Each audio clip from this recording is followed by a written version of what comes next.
हो, कसलाय काळ्या मसाल्यातील चिकन रस्सा, काळ्या मसाल्यातील चिकन फ्राय, आळणी सूप, बाजरीच्या भाकरी, इंद्रायणी राईस. एक नंबर असं हॉटेल स्टाईल नियोजन पाहिजे सगळं. चला तर मग सगळं नियोजन असं बनवूया. पहिल्यांदा चिकन मस्त क्लीन करून घेऊया. पहिल्यांदा आपण चिकन मॅरिनेशन करणार आहोत.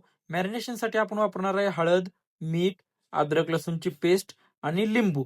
अद्रक लसूणची पेस्ट आपण घरी बनवलेली आहे, ही विकत्रीची नाहीये. आता जे आपण चिकन मॅरिनेशन साठी वापरलेलं आहे ते मसाले आपण नंतर रस्सा किंवा फ्राय मध्ये टाकताना कमी वापरणार आहे. चांगलं चिकन एकमेकांमध्ये मॅरिनेट करून घ्या आणि झाकून साईडला ठेवून द्या. तोपर्यंत आता आपण घरचा मसाला तयार करूया, ज्याच्यामध्ये आपण वापरणार आहे खोबरं, टोमॅटो, जवस, पांढरे तीळ, कांदा हे सगळं आपण भाजून घेतलेलं आहे आणि मिक्सर मध्ये ग्राइंड करणार आहे. त्यासोबत आपण थोडीशी कोथिंबीर पण टाकणार आहे. ग्राइंड करताना थोडंसं पाणी वापरा, जेणेकरून तुमची पेस्ट खूप जास्त स्मूथ होईल. तर आता आपला मसाला काढून झालेला आहे आणि चिकन पण बऱ्यापैकी वेळ मॅरिनेशन झालेलं आहे. तर आता आपण पहिल्यांदा आळणी बनवूया. आळणीसाठी आपण तेल गरम करून घेतलं. तेलामध्ये आपण कांदा आणि पानं टाकून चांगले परतून घेतलं. परतून घेतल्यानंतर आपण मॅरिनेशन केलेलं चिकन डायरेक्ट आपण त्यात टाकणार आहे. आपलं चिकन बघा खूप चांगलं मॅरिनेशन झालेलं आहे आणि मॅरिनेशनच्या वेळेस आपण हळद, अद्रक लसूण पेस्ट आणि मीठ टाकलेलं होतं, त्यामुळे आता आपण तेलामध्ये काहीच नाही टाकलं. पहिल्यांदा मस्त तेलामध्ये थोडं वाफलून घेतलं आणि नंतर त्याच्यावरून थोडी कोथिंबीर टाकली. म्हणलं कोथिंबीर सोबत थोडंसं आणखीन चांगलं शिजेल. कोथिंबीरमुळे खूप चांगला फ्लेवर येतो, त्यामुळे मी कोथिंबीर जेवणामध्ये जास्त युज करतो. आणि मी गरम पाणी केलं होतं, जे आपण बॉईलला वापरणार आहे. ते बॉईलचं गरम पाणी मी त्यात डायरेक्ट ओतलं.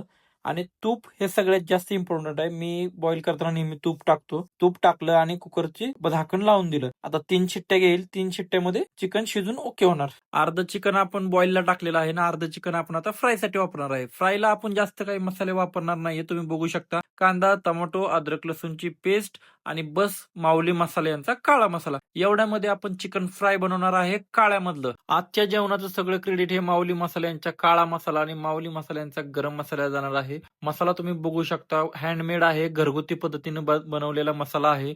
याच्यामध्ये कोणतीही भेसळ नाहीये, कलरिंग नॅचरल आहे, कोणतेही केमिकल किंवा प्रिझर्वेटिव्ह याच्यामध्ये ऍड केलेले नाहीयेत. तेलामध्ये कांदा टोमॅटो पेस्ट सोबत मसाला चांगला परतून घ्या.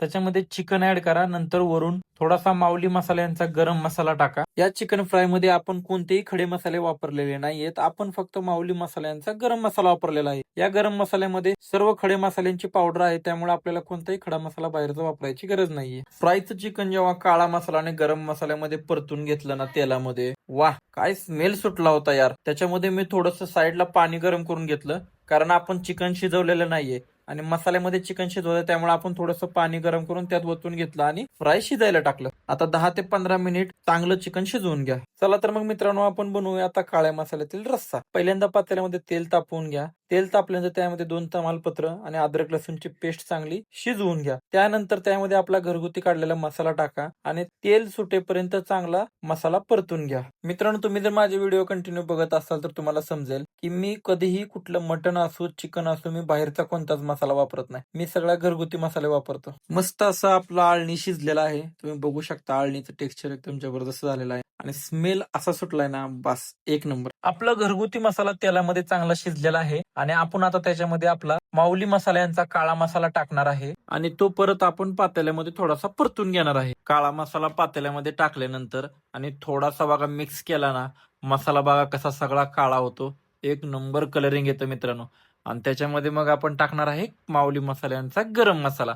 याच्यामध्ये पण तुम्ही बघू शकता मी कोणतेही खडे मसाले वापरलेले नाहीयेत. आपण फक्त माऊली मसाल्यांचा गरम मसाला वापरणार आहे. पातेल्यामध्ये गरम मसाला चांगला मिक्स करून घ्या आणि आळणीचं थोडं थोडं पाणी घेऊन मसाला चांगला शिजवून घ्या. काळा रस्सा बनवण्यासाठी पण आपण आळणीचं सगळं पाणी यूज करणार आहे आणि साईडला आपण थोडंसं गरम पाणी पण करायला ठेवलेलं आहे, जे आपण रश्श्यामध्ये वापरणार आहे. मसाला आपला आता चांगला शिजलेला आहे, तर आपण आता आळणी जे आपण चिकन शिजवलेलं होतं कुकरमध्ये ते हळूहळू करून आपण सगळं मसाल्यामध्ये टाकणार आहे आणि आळणीचा जो सगळा रस्सा होता जो आपण काढलेला त्यातला थोडासा आपण फक्त पिण्यासाठी तुम्ही काढू शकता, मी काढलेला आहे. बाकीचं सगळं आळणी पाणी त्या रश्श्यामध्ये ओतून द्या.